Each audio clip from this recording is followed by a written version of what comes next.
Welcome to another episode of Jabber and the Drone, the movie review podcast that politely disagrees to agree. You are Richard Wally, and you come from the land of Portland, Oregon. And you are Cassidy Robinson, and you come from the sunny Down Under in California, not Australia. So, let's go ahead and get into our discussion. A little while ago, we did one of these for Kevin Smith. We talked about all of his films and sort of his career at large.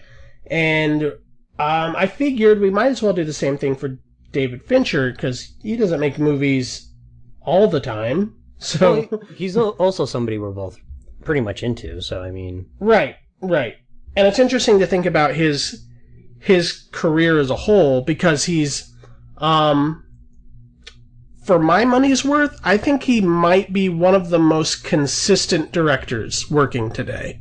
All right, so let's go ahead and get into this discussion about David Fincher. You said Bowie, didn't you? Yeah, that's what I was almost going to say. Yeah, so I've already kind of given you some implications of how I feel. What would you say? What are your general impressions of David Fincher? My general impressions, I mean, he is one of our best working directors right now, easy. Mm-hmm. And yeah, no, he is very consistent, and I haven't seen everything. There's a few of his films that I need to catch up with, but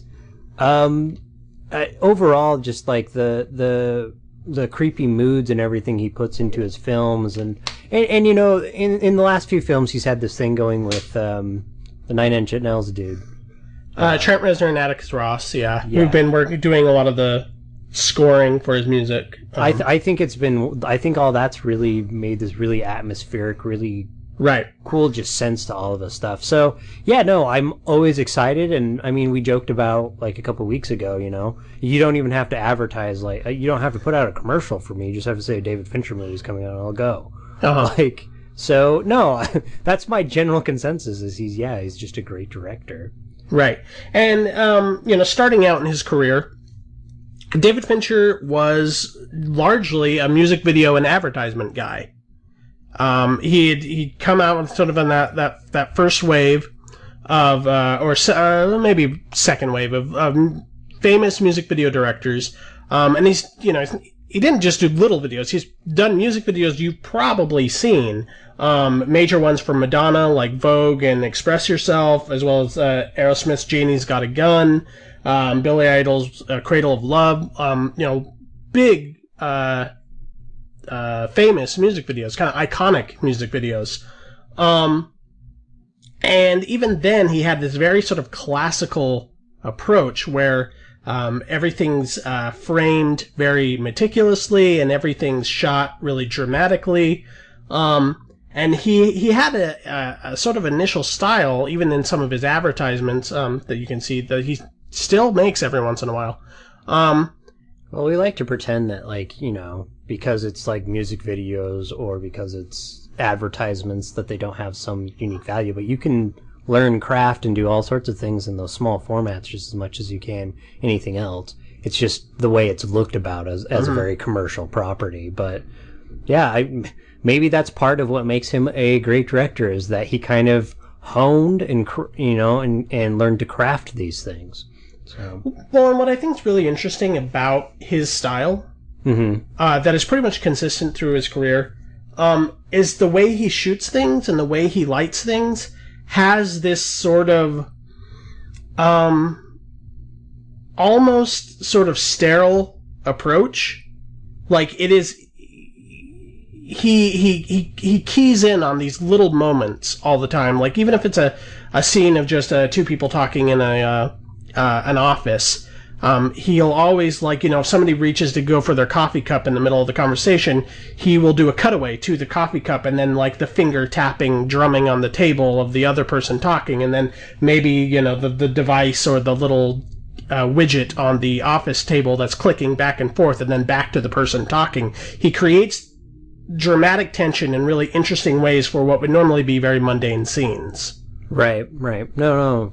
And that's a large part of his style is you know, the intense amount of coverage he puts in every scene, and sort of untraditional coverage. But at the same time, does experiments in a way that doesn't make people think about it in terms of experimental film. Yeah, I watched a video where they were breaking down like how he shot things, and they talked a lot about him like saving his close-ups. It's something I wouldn't have recognized outside of this video, but basically he showed it kind of wider, and then instead of just making everything like close up, he picks very, very specific moments to give you that close-up on that character. Right. And he's very conscious of how to make a person or a character feel more powerful in a shot and those kind of things. We'll post that video, I think, before we post the episode. Right. They so that people can watch it.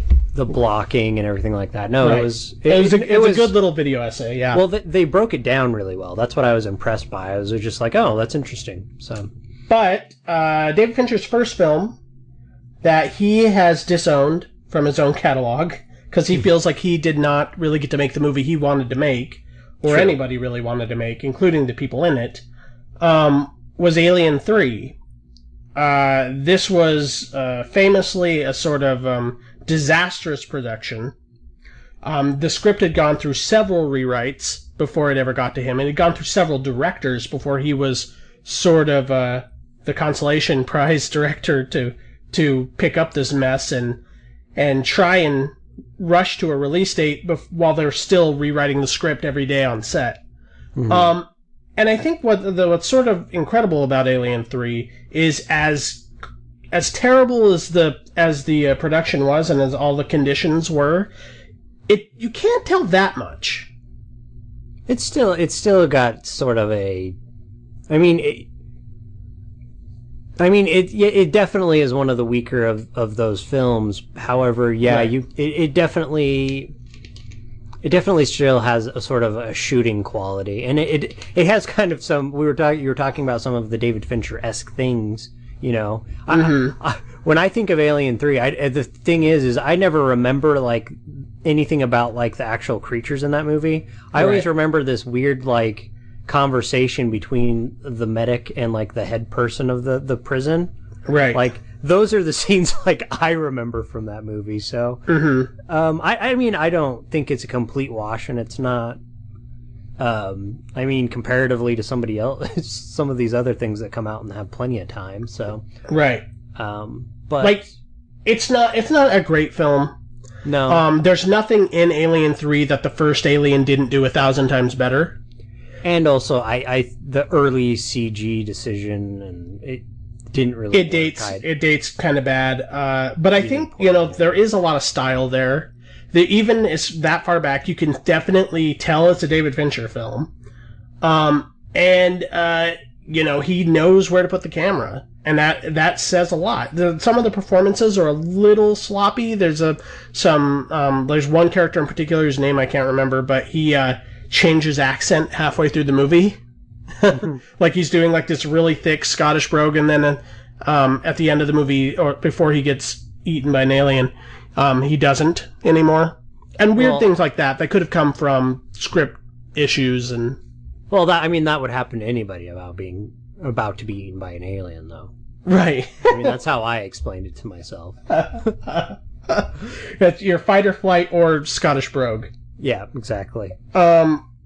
But his next film, only the second film he ever done, I think, is still one of his most iconic and still probably a fan favorite, and some would argue even still his best, and that is Seven, the serial killer thriller.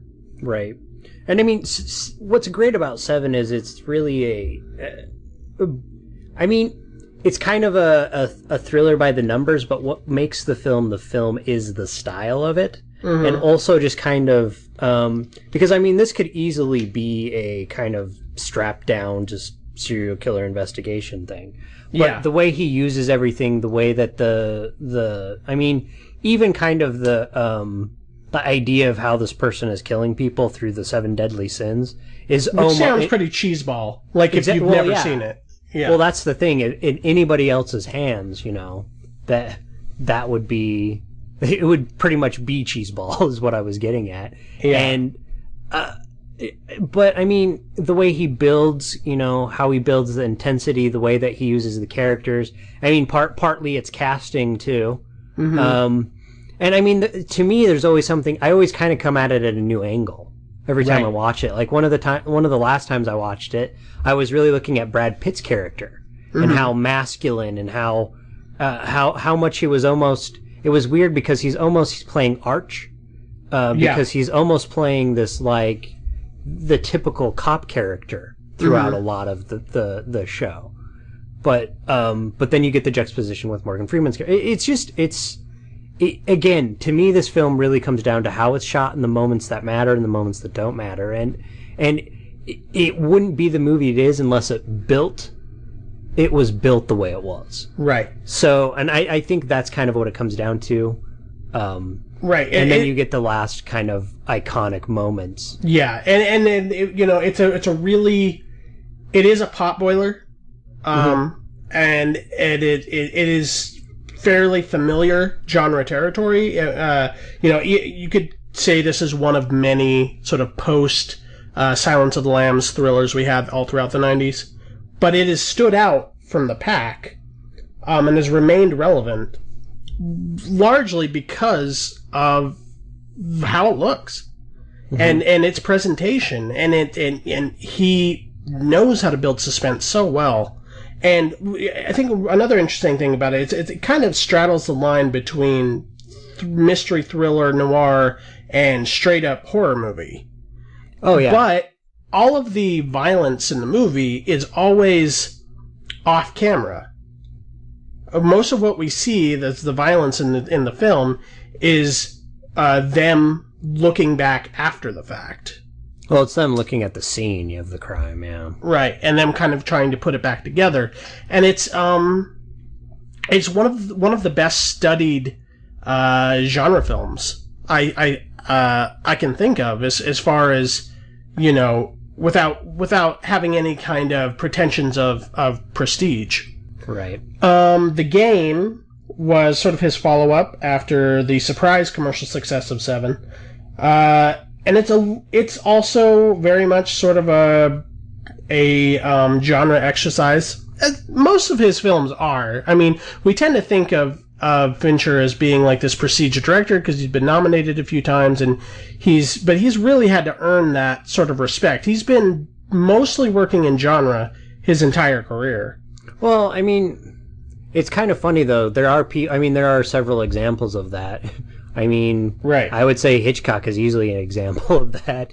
Right. And I mean, he's considered one of the best directors. So it's kind of a weird pretension that we have about film in general, that, the greats have to be, doing important films about important subjects. But go on about The Game. This isn't one I've actually seen, so you'll be talking about it a little bit more. Convince me why I need to watch this film. Besides Convince you why you should watch. Well, it is directed by David Fincher.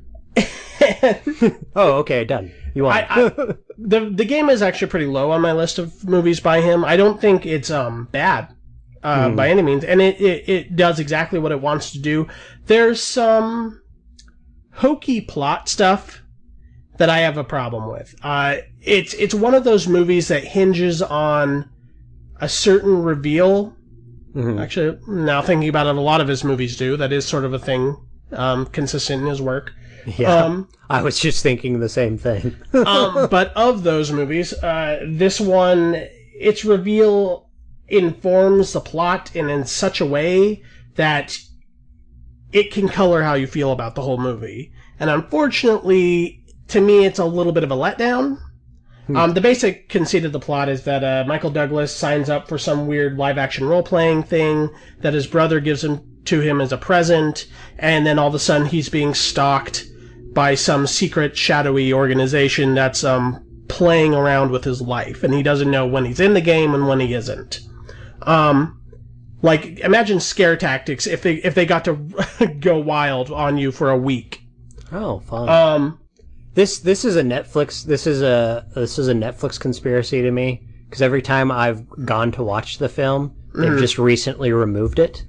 So I've tried to watch this film like 3 or 4 times. Right. And every time, like it's just been removed from Facebook, and I'm like, motherfuckers. But the performances are really strong. Michael Douglas does the smarmy rich guy thing really well that he does. Sean Penn is in there for a little while, and he's pretty good. The production design is really what sells it. There's a lot of really flashy set pieces in the movie, and there's a lot of really crazy, he kind of gets carte blanche to kind of do these big set piece designs, and they're a lot of fun to watch, and there's certain sequences in the movie that are really, really thrilling, and you'll be holding your breath the whole time. I have a little bit of a problem with the last 20 minutes of the movie, but I think a little throwaway maybe, but I still think it's done with a very assured hand. Okay. Have you seen Fight Club? I think you probably have. I sure have, Cassidy. I think we've talked about it a few times. No, of course I've seen Fight Club.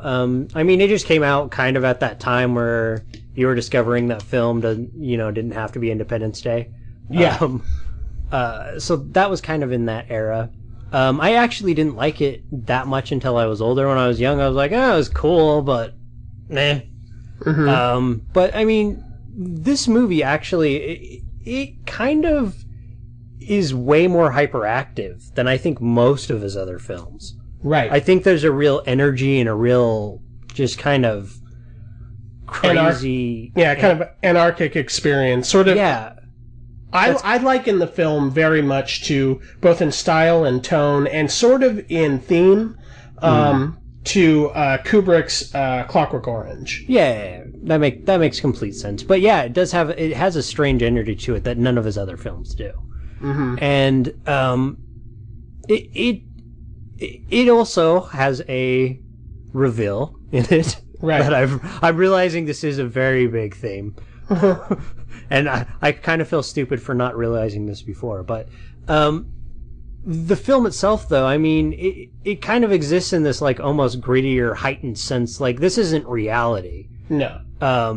And just the thematicness, but it's weird because it has all of those things, but it still has that reassured, quiet, moving hand behind it. And so you get a really strange sensibility in the film, I think. But I think what it makes it really stand out and stand apart. And in his body of work. And I mean, we both have kind of talked about this, that there's something very much else going on besides just dudes fighting dudes. Right. Because if that was the point, then like, okay. But there seems to be this kind of this. There seems to really be something under the surface, and it's definitely playing with gender dynamics and. Right. And. There's been multiple different reads of the film since it's come out. Famously, the movie didn't do that well. They had no idea how to market the movie because it's sort of this extreme genre hybrid. It's a little bit of a film noir. It's a little bit of a black comedy. It's a little bit of a action movie. And it's this social satire on top of it all. And so, because they didn't really know how to market it, nobody went and saw it. And critics didn't really know what to do with it either. They felt like the energy was maybe a little too manic. They didn't immediately see past the surfaces of sort of the machismo, misogyny of it, and were able to see that maybe it's more, based on the book by Chuck Palahniuk. It's more a movie about misogyny. And about a lot of things, and it's there's been a kind of a recent sort of queer interpretation of the film that has really opened up the movie to a lot of people, to a new audience, and then also there's the general sort of social satire of everything about commercialism and about capitalism, which it's interesting to bring in David Fincher to direct this, seeing as his work within the commercial world, and he even directs certain scenes like a commercial on purpose. Well, also, I mean, kind of the inclusion of like the IKEA scene, exactly, the IKEA scene, and then like the it's like straight out of one of their like magazines ads, and he knows exactly what he's doing, and I think everybody.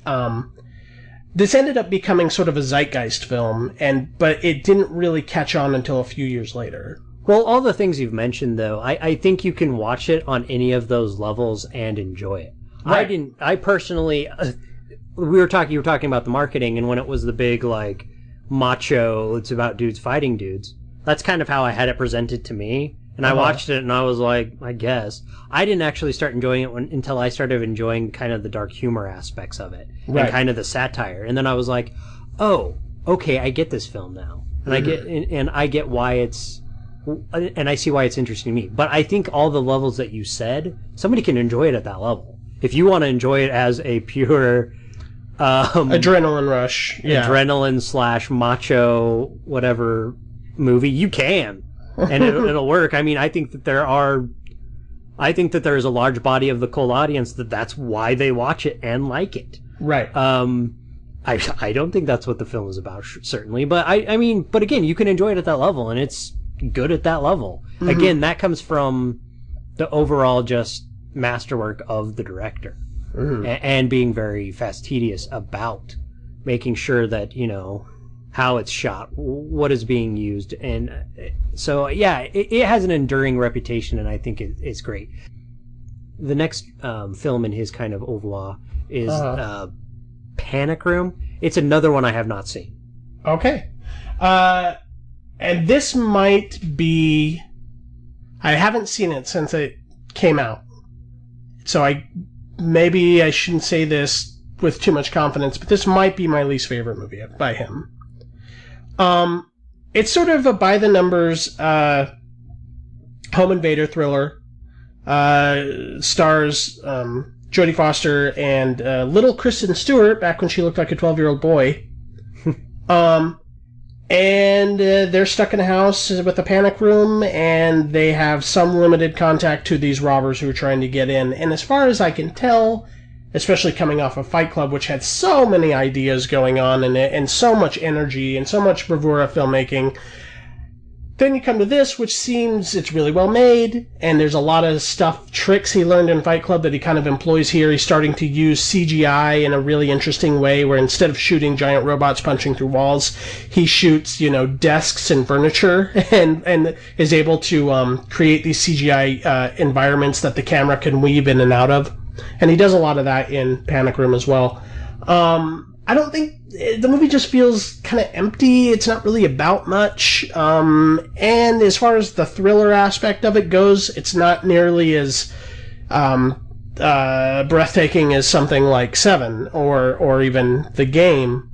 Doesn't stand out right away. Not really. It's competently made. It's pretty well acted, but that's about all you can say about it. It's not one of my favorites. And I honestly don't remember that much about it. I probably should look at it again. Yeah, he probably has at least earned that. Right. Can we move on to his next film, or do you have more to say? Nope, that's all I got for Panic Room. Cool. Well, Zodiac, on the other hand... Yeah, that, I think this is his best movie. So a lot of people do. So you're in the Zodiac camp. I am in the Zodiac camp. Because there's become this sort of new school of looking at his movies, where Zodiac also did not do all that well upon arrival. It kind of got drowned in the mix of like other prestige movies that came out around the same time. And it wasn't really sort of seen until about a year or so later. But there is a certain school of thought that this is still his best film. But what's interesting about this is I think how much nuance, in going into the investigation, and it's interesting because it's almost like the kill scenes, if you will, they're almost like kinetic and almost shot like a music video, but It's almost like it captures like how the general, how the people felt in the scene, and how the general like public felt about what was happening, around them with this character, and or with the serial killer in their midst. And it's really interesting because when actually like going into the case and kind of investigating it, there's a lot of nuance and there's a lot of corners taken there. I think one of talking about some of his just people having a dialogue kind of off is there's the scene between Mark Ruffalo, the other detective, and I can't remember the character's name, but the one in the overalls, the gray overalls, the dude from Drew Carey Show. Yeah, John Lynch. Yeah. Okay. So they're having this conversation at this table, and to me, that's one of the more intense scenes I've ever seen in a film. Period. Right. John Lynch is at that point in the movie is one of the key suspects. Right. And he's kind of toying around, and the movie toys around, and maybe this is one of the reasons people didn't like it a lot, or how some people have a hard time with it, is it gives you all of these options as well. It could be him, and it could be him, and it could be him. It's sort of a whodunit to some extent. But it's a whodunit that never tells you who done it. Right. And it gives you some ideas, and it gives you the case evidence that we've been able to collect over the years, but it tells the audience, who do you think? We don't know. Who do you know? Who do you think?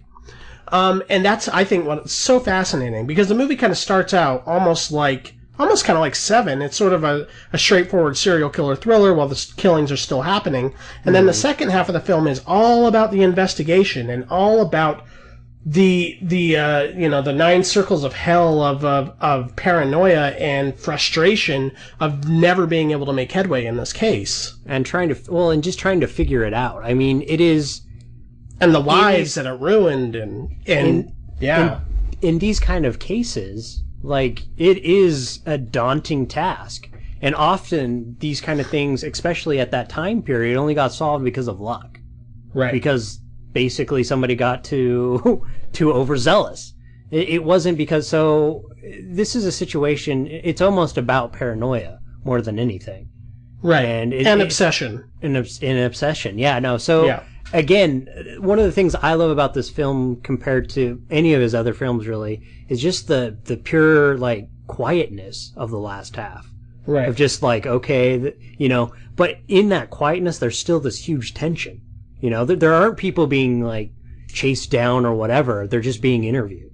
And so, no, I think this is one of his best works. It looks great. He always uses he still has that kind of blue hue that kind of stretches across a lot of his films.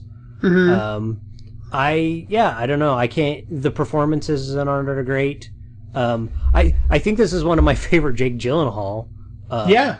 Totally, and it's a really cool ensemble cast. Really, you have Robert Downey Jr. right at the cusp of his big comeback, and he's really putting it all out there. It's a lot of fun. It's up there for me. I don't know if it's my favorite film of his, but it's pretty close. I think it. Again, I always distinguish between favorite and best. And I don't know. I know this might be my favorite, but but I would say it's in his best category. Right. You know what's not one of my favorite films by him? Curious Case of Benjamin Button. You would be correct. This is another one I have not seen. Oh, Richard. Yeah, it's like it's funny, I just realized it's like every other one. You see it, Okay, The Curious Case of Benjamin Button, I saw when it came out. This was really kind of his, this was his big first attempt at cashing in on the fact that he's over 40 years old now. He's been working in the business. He's made a lot of money for a lot of people. And, God damn it, give me a nomination. Right. So he finds a screenplay. It's pretty pedestrian. It's based on a short story that's adapted from F. Scott Fitzgerald and expanded into a 2.5-hour movie. That essentially covers the same ground that Big Fish and Forrest Gump already covered. It's about a man who ages backwards and the beauty of life and blah blah blah. And Mork and Mindy.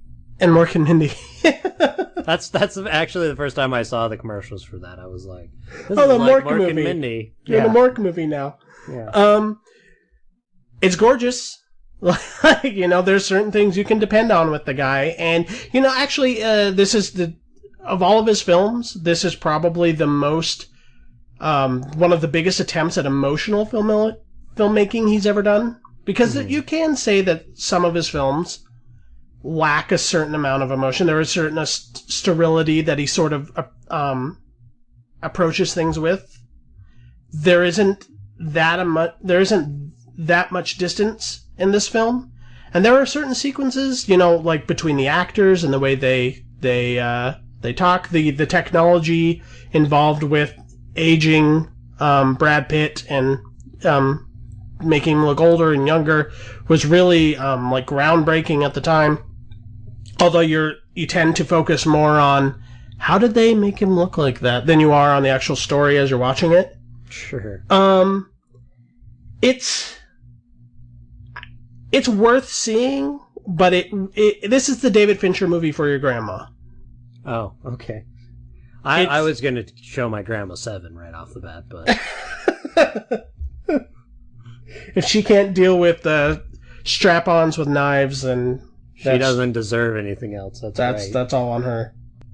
The next film, however, The Social Network, came out in 2010, which is weird to think that the movie's that old now, was my favorite movie that year. And might still be my favorite movie he's done. Okay. This is written by Aaron Sorkin. And it's almost just as much an Aaron Sorkin movie as it is a David Fincher movie because it's a very screenplay-driven movie. Stars Jesse Eisenberg, and you've probably seen the movie. It's about the creation of Facebook as kind of told in sort of a Rashomon, multiple perspective sort of way. And you would think that given the subject matter and given sort of the hipness of it all, that it would be insufferable. But it was completely riveting, just as riveting as anything in Seven, as the gruesome murders or investigations in Seven and Zodiac, but done in this high-tech world of, millennials. But it is done in the high-tech world of millennials, but it's not in that typical fashion where it's like youth culture, like something like Spring Breakers, or something like that. There is much more of kind of this is the real world kind of take on it. And he employs a lot of his like techniques that he would use on a thriller to keep you interested. But there's no murderers or anything happening. To me, this film is. I agree that it is just as much at a screenplay level as it is at a directing level. But, I really think that the film at its core is kind of a character study, and it's about what happens when you kind of like screw old friends over getting famous, basically. Right. And kind of the consequences to that. You might still be on the top of the world, but what do you have? Right. And I think that there's a slew of great performances in this. I really like Andrew Garfield in it. He actually isn't like the biggest part, and he's usually somebody that's not like mentioned a lot in context to this film. But he was one of I really, really liked him, and I really thought his character brought levity and brought, and it was one of those strata of friends that he kind of left aside. It starts with the girl, it goes to the Winklevosses, and then it continues to his relationship. Right. So it is kind of a strange. So it is in a way like the Kurosawa movie Rashomon, where you get how this character has treated these different characters, but you get it through all these different lenses. Right. And so it's sort of a Faustian tale as well about selling your soul and sort of what you end up with when it's all said and done. Billions and billions of dollars. Yeah, I mean, no, I'm just kidding. Yeah, poor guy.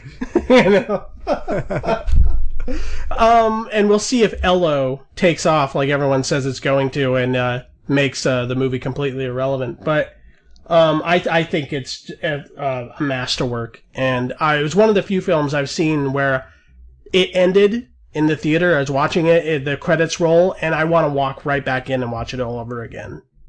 Well, just to see exactly what he's doing there. Well, talking about Ello and all that, I mean, the movie's smart because it refers to itself as The Social Network, and it does kind of harken back to another movie that I think is pretty influential into it, or it makes a few reference to, The Network.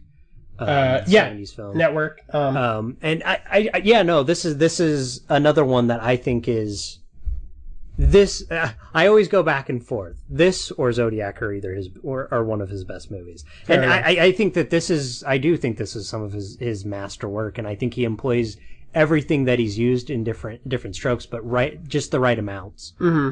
And so, but I remember back in the Jabber and the Drone 1.0 days. Right. One of the first reviews we ever did together was for Girl with the Dragon Tattoo remake that came out in 2011. Oh, was it? And you were not too thrilled with it. No, not really. Have you warmed to it at all since, or have you seen it at all since? I haven't revisited it. So, I mean, I watched it the one time, and I mean, again, I thought that the film itself is pretty breathtaking, but I mean, so it was already made in. So I read the book. Well, okay. First, I saw the first iteration of the film, the Danish film. Was it Danish or Swedish? Swedish. There we go. So this Swedish film, I saw that first, and I was like, wow, this is really really brutal and in your face and very just honest about what it, right, what it is. And also it does really, I mean, the book and the movie, they really harken back to kind of the Richard Harris, so the Silence of the Lambs, that kind of stuff. Or right. Thomas Harrison. Yeah. I'm forgetting his name. Anyways, and I'd read all those books at a pretty young age, and they were some of my favorites when I was younger. And so it kind of harkened back to a lot of that. And so when they said David Fincher was remaking, I was obviously excited, and it was definitely something that was in his wheelhouse. His wheelhouse. But I was like, well, we'll see what he does, because I think they already made a pretty good interpretation. And then but when I read the book, there were several other angles they could definitely go from to do. And then I saw the movie, and it was like, there was a lot of style. It was very pretty, but it didn't really add anything to, that the Swedish movie hadn't done. Mm-hmm. I mean, certainly the performances were good. Everything was top notch. It just, it was something that I'd already experienced. It was something that it felt very much like a remake, like a United States remake, and that there was nothing else being added by somebody who I considered can do that.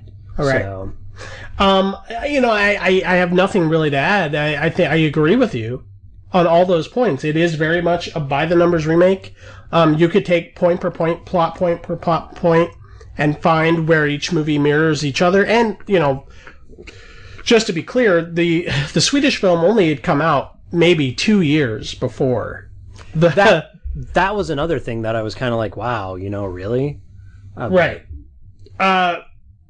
But it looks so good.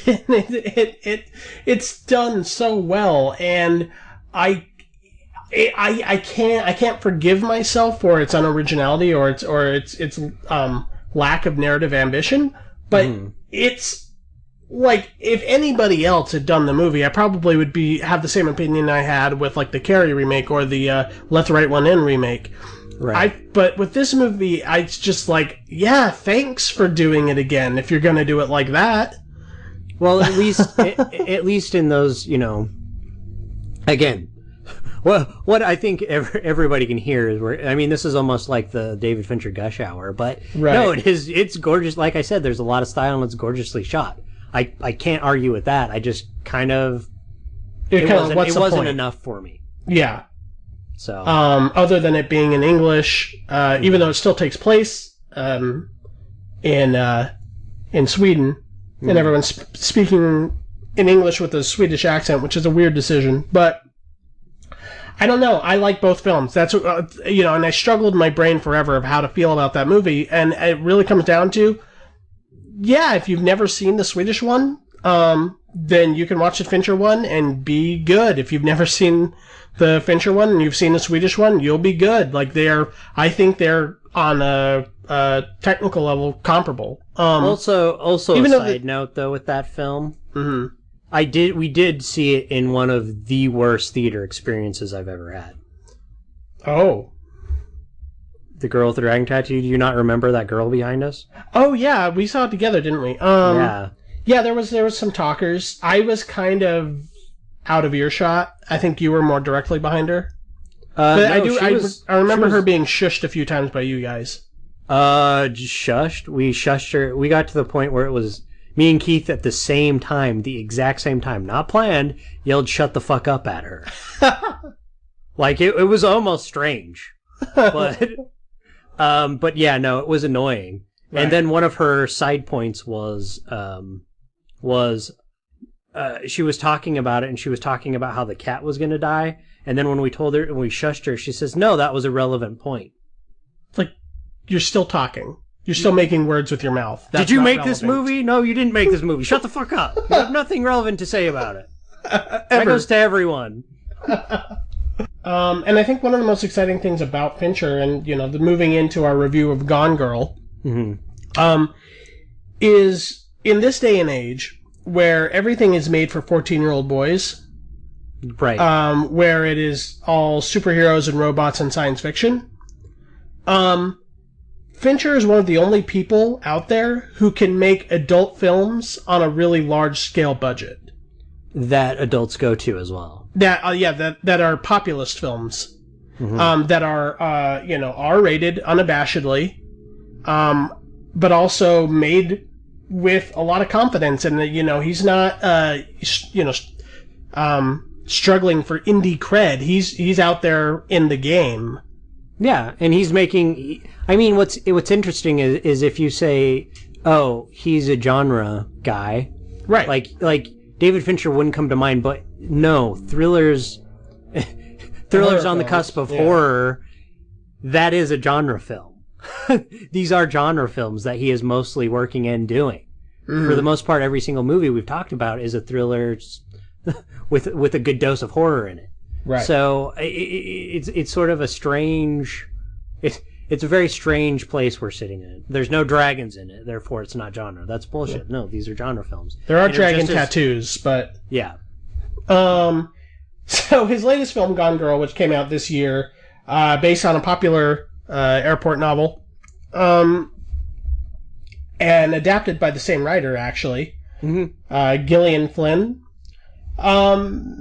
This is similar territory as stuff we've seen from him before, but kind of with a new take, maybe a little bit like Seven, in that it's a little bit more sort of investigative, or like Zodiac, where it deals with sort of the media circus surrounding this event, where this character played by Ben Affleck has a kind of a 5-year relationship with this woman he met in New York, and moves her out into the country, where she's less than thrilled and is having a hard time sort of getting along with the down-home country folk. And Ben Affleck's kind of struggling to find work and kind of putting her in an awkward position.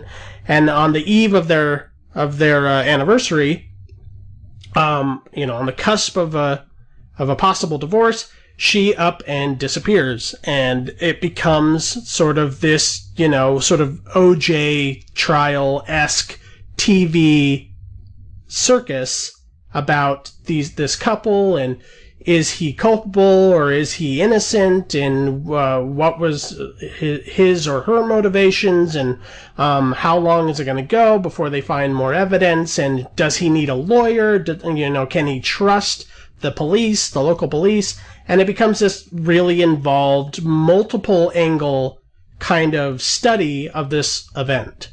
Right. No, the film, like this to me specifically, the film reminded me a lot of a Hitchcock film. And the thing is a little bit, yeah. The thing is about, it reminded me, again, it's like a lot of his stuff, but it reminded me of Hitchcock, but it also, in any lesser hands, this movie would be stupid. It really Fair enough. It is complete B-movie territory. Yes, it is. Sure is. And it's it's really well done, and that's what matters. So the basic parts of the movie, like we were talking about, we're going to have a huge spoiler zone, so I'm just going to prep and prime everybody for that later. Okay. So the first part of this film, and I think the most integral part of the film and interesting, is this kind of media circus. Right. And it's almost what the film is more about. Even though it's not directly related to the characters, it's what's happening to the characters and almost the bigger part of the assault. I think it's really interesting because you do have this swarmy kind of. He's kind of a dick. You've got your lead character. He's not a nice guy. He really isn't. He's not a hero. He's not any of those things. But you definitely have a media that's playing up on different aspects of him. And so, right. And again, people talk about the casting of Ben Affleck. It's really interesting that they casted him and why he casted him. Because he did have a media issue early in his career where he was loved, all throughout hated. His career. Yeah. Off and on, yeah. Yeah, and still to this day. But, yeah, no, I find it is fascinating. It's definitely a genre film. It has everything that it needs to be a good David Fincher film as well, including the style, the tight narrative, like people just talking to people things. Mm-hmm. Are we ready to just go into it? Is there anything else you want to touch on about the sort of the overall aspect of it? Yeah, I mean, I agree with you.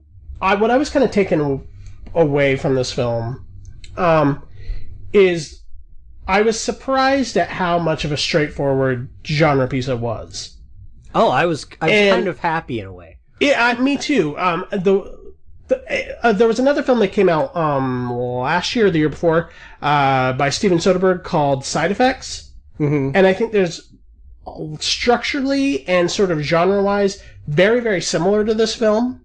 Okay, yeah. And both films kind of did this thing that I really liked, where they're sort of mixing film noir tropes with sort of Hitchcockian sort of echoes of films like Vertigo. I think you feel a lot in this movie, as well as early 90s sleazy sex thrillers like right that Joe Esterhaus would have written, or like Adrian Lyne would have directed.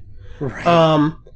Movies like Jade or Basic Instinct.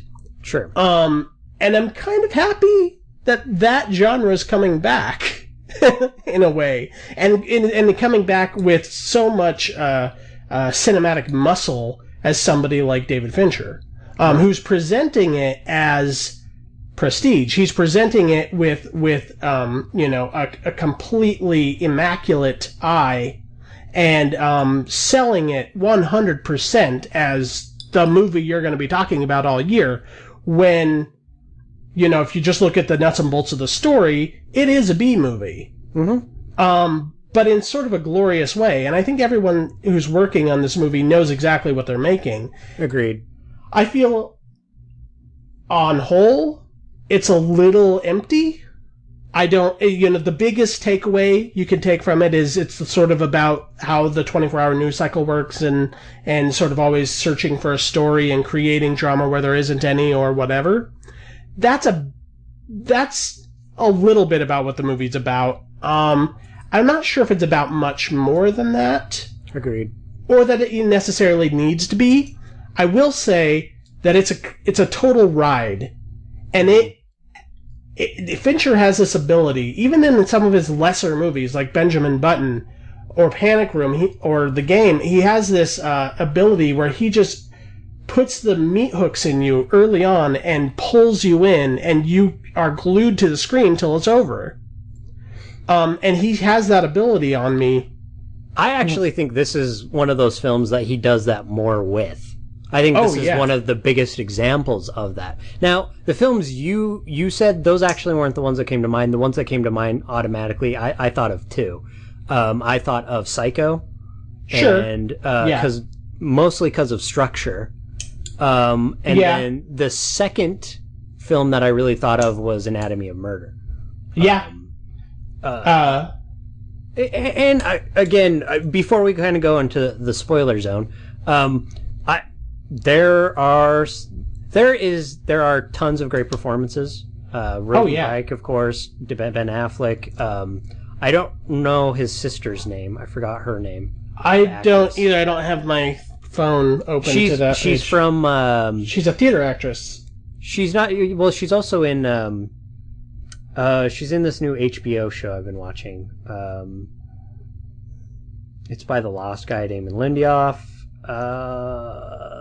The Leftovers. Oh, she's one of she's a pretty big character in that, and so I was like, oh, it's the girl from Leftovers, and then she was great in the film. I was like, oh, and she's pretty dang good in the show too. So it all kind of, but another performance that Carrie Coon. Carrie Coon, okay, right. The other person that I actually really really like in this film, even though it's not a huge part, but I absolutely love and think he's pretty much rocked it in every scene he was in, Tyler Perry. Hell yes. This is something I would never, ever in my life expect to say, but no, I thought he was pretty bitchin' in this film. Really? Okay, so the Tyler Perry thing worked for you, because I'm on the fence with it. Oh, no, I'm not on the fence. I am completely on board for the Tyler Perry. I thought Neil Patrick Harris was good in it as well, but no, Tyler Perry coming in with the big flamboyance and coming in with everything and kind of coming in with his just kind of a friendly smile and just kind of the attitude. Yeah, I think it completely worked, and I think it was really smart casting. It is. There's a lot of this going on in the movie, where the person who's being cast sort of reflects extra-textually what's going on in the movie. Ben Affleck has always been under sort of media scrutiny, and a lot of people are on the fence of how they feel about him as an actor. That's sort of used in the movie. Tyler Perry's sort of the same way, where nobody really takes Tyler Perry all that seriously. He's sort of seen as a cheeseball. And here he's kind of playing a cheeseball sort of celebrity lawyer, sort of like the O.J. trial, whatever his name was, whose name I can't remember now. But somebody who makes bank and believes in winning and does win. I mean, that's something you have to say about him, is he you know what, I might not be a fan of his work, but he knows how to make money. He knows how to make money. He's got an audience, and he has a character. He has a brand. Yeah. You know who the fuck Tyler Perry is. And and I think it completely works in the film. I actually really got a big kick out of his character, and I found him one of the funniest parts in the film. Well, he does bring a certain amount of lightness to it, and he's sort of a breath of fresh air, sort of in the same way that Justin Timberlake worked in Social Network. Right. He sort of comes in at the midway point and is the outsider looking in, sort of saying what the audience is thinking, which is, y'all are messed up. Well, I still found it really, I don't know, I just really dug. I didn't have a problem with him in the movie. I just wasn't sure, as an actor, how much he really brought to that part. I thought that he was fine, and I got why he was cast, but I wasn't sure.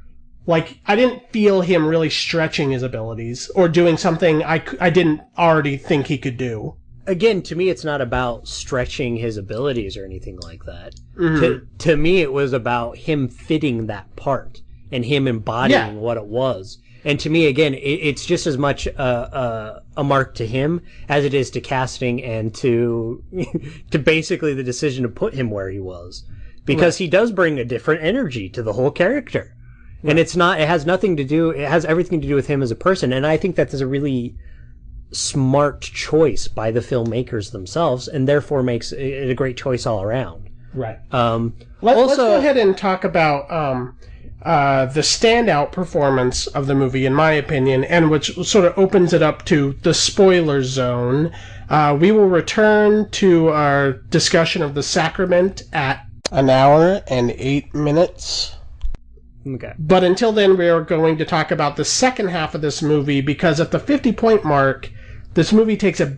Okay. But until then, we are going to talk about the second half of this movie, because at the 50-point mark, this movie takes a big turn. And if you're not sympathetic to what the movie's going to do for you, you could see it as a jumping of the shark. And for about 10 minutes, I did, until I figured out what it was doing. But what I came away with from this movie, more so than anything, was damn, Rosamund Pike, damn. Damn, Rosamund Pike, you scary. Is that kind of what I'm getting from it? Yes. Oh, okay. She's incredible. She is incredible in this, and this is why it brought up Psycho. Yes. To me, is because the character turn. You're basically presented a very one-sided tale the whole time through the movie. And then when it turns at the 50% mark, you get the whole other side. And it's not pleasant, and it's not that you're presented. It's funny because what you're presented through the media, you're presented through the film the whole time too. Right. You're never getting a flip side to it. You're kind of wondering, oh, did Ben Affleck did it? Did she? You kind of come to these different angles with it. And I mean, he even kind of drops in red herrings with like Patrick Harris and some other characters and some other kind of loops and turns it takes. The big reveal that you find, since this is a spoiler zone, we can say it. We don't have to walk around it. Rosamund Pike, who plays the girl who is said gone, the wife of Ben Affleck, it is revealed throughout the movie that she has orchestrated this thing in sort of evil conspiracy sort of way to frame her husband for murder. Well, she's been raised in a place where she understands how the media and everything works, and she's a very smart person. Yes, and she manipulates it completely and perfectly. And she goes from the movie becoming the MacGuffin, essentially, right, to becoming, full on Spider-Woman, femme fatale, Barbara Stanwyck in Double Indemnity evil. Well, it's the femme fatale, but also adding Hannibal Lecter to the mix, going full the other side, not kind of pulling it back and making her just kind of manipulative, but making her completely sociopathic too, and just as mean and as vile as any of those characters, right? Without kind of taming it down because she's a female. So I mean, I think at least I think that it in that kind of a gender role way, it is using it to the best way. And the interesting thing about her and what she brings to the movie, and Fincher, and to some extent, but I would say a lesser extent, the writer, is you're dealing with very kind of sensitive subject matter here. Because you could look at the events as they unfold on a very surface level reading, and the movie would appear to be extremely misogynistic. And almost like ripped from the MRA's manifesto. Agreed. And I was even struggling a little bit with that throughout some of the second half of the movie stuff, where I was like, do we really want to, create this character that uses lying about rape and all of these things that are so kind of like sensitive subjects at the moment? But I was able to sort of forgive it for two reasons. A, we are dealing in such pulpy waters here. Agreed. And she is very much in line with a huge tradition of femme fatale characters, which, at a point of time, was a very empowering character for actresses to take, because they had the upper hand. And when Barbara Stanwyck fought the studios to be cast in Double Indemnity, it was because she wanted to play a powerful character and not just be the happy housewife that were normally given out to female actors at the time.